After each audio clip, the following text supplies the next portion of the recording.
বন্ধুরা দেখুন, আমি এই যে সাবু দিয়ে আর এই যে বিট, এটা পেঁয়াজ কলি, এটা ক্যাপসিকাম, কাঁচা লঙ্কা, গাজর, আলু সেদ্ধ করে একটু ম্যাশ করে নিয়েছি, রসুন গ্রেট করে নিয়েছি, আদা গ্রেট করে নিয়েছি, এর সঙ্গে মেখে ধনেপাতা দিয়ে একটু কর্নফ্লাওয়ার দেবো, দিয়ে মেখে বাইন্ড করে নেবো। কিন্তু আগে একটু এগুলো তেলে ভেজে নেব, নিয়ে তারপরে এটা মাখা হবে, মেখে তারপরে তেলে ভাজা হবে। কড়াই গরম হয়ে গেছে, একটু তেল দিচ্ছি, ওই গাজর বিট ওগুলো ভেজে নেব একটু। তেল গরম হয়ে গেছে, আমি একে একে এই আনাজগুলো দেব।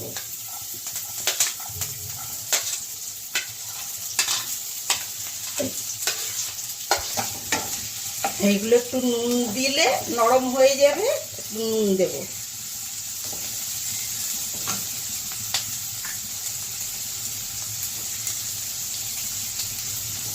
পরিমাণ মতো নুন দিলাম, এটা একটু নরম করে নেব।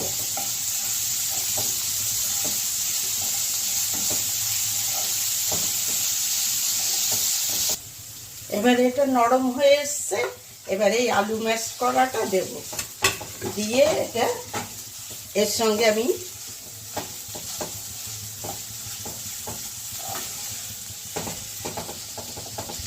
এবারে এর মধ্যে একটু চিনি দেব।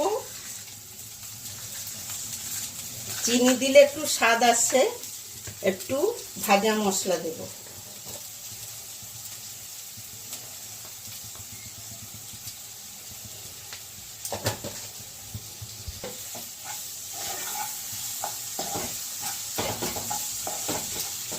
একটু লঙ্কা গুঁড়ো দেব, কাঁচা লঙ্কা দিয়েছি, একটু লঙ্কা গুঁড়ো দেব, একটু ঝাল ঝাল হবে, ভালো লাগবে খেতে।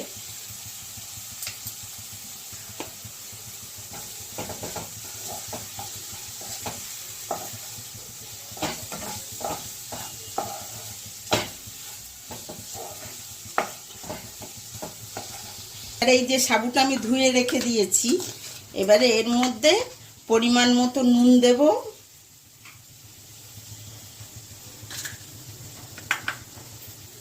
একটু ধনেপাতা দেব,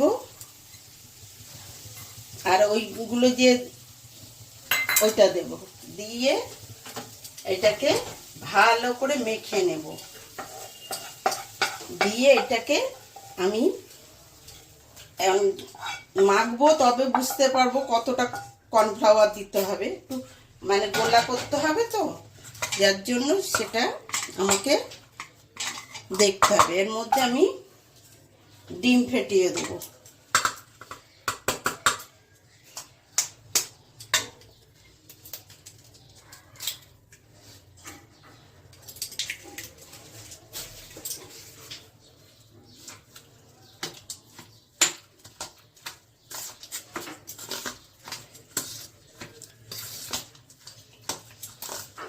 চামচ ময়দা দিলাম, আর 2 চামচ কর্নফ্লাওয়ার দেব।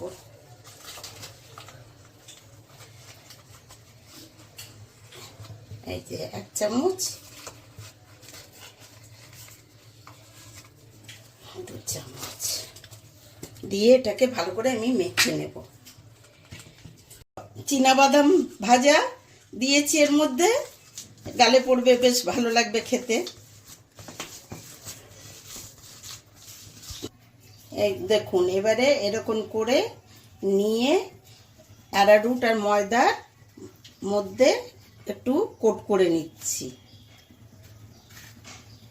নিয়ে শেপটাকে দিয়েছি, এবারে তেলে দেব।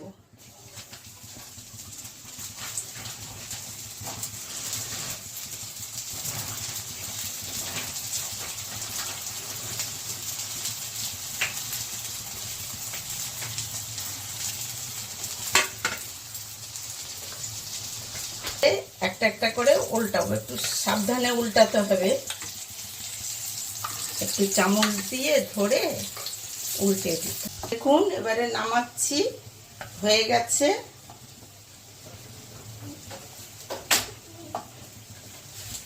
একটু কড়া করে ভেজেছি।